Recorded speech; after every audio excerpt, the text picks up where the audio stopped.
Hello guys, welcome to my YouTube channel Khushboo's world में आप सभी का स्वागत है। मैं आपको रांची रेलवे स्टेशन के पास बने पंडाल का लेजर लाइट शो दिखाने जा रही हूँ। इसके आगे आप ओरिजिनल वॉइस में सुनिए। మనకు కొండంత అండగా నిలిచేవాడు, మనసులో తలచిన వెంటనే గుండెల నిండా ధైర్యాన్ని నింపగలిగే మహాయోధుడు, అభయహస్తంతో ఎల్లవేళలా మనల్ని కాపాడే ఆ పవనపుత్రుడి ఇప్పుడు మనసారా స్తుతించుకుంటూ శ్రీ పంచముఖ ఆంజనేయ స్వామిగా అవతారమెత్తిన కథని దృశ్య రూపంలో తిలకిద్దాం రండి.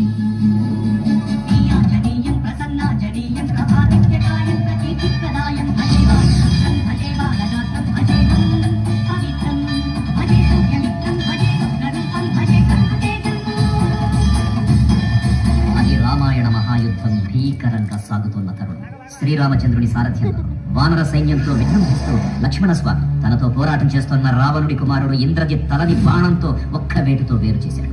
ఇంద్రజిత్ మరణమాట విన్న రావణుడు ఆవేశంతో ఊగిపోయాడు. ప్రతీకారం కోసం పాతాళ లోకాధిపతి తన సోదరుడు అయినటువంటి మహిరావణుడి సహకారం కోరాడు.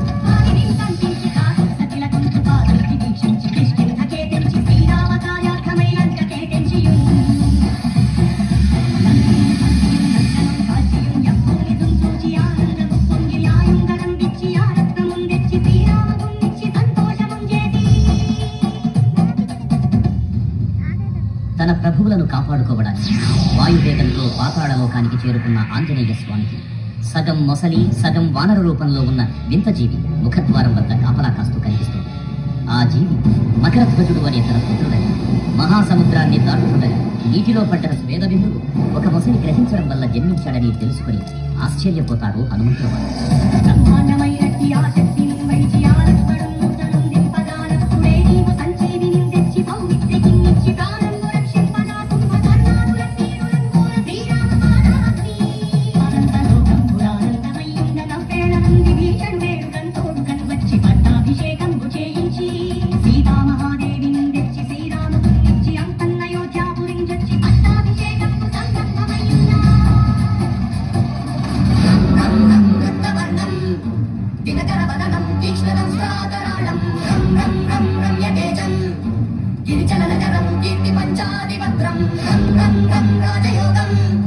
సకల శుభనిధిం సత్వవేదాళవేద్యం రం రం రం రాక్షసాంతం సకల దిశయ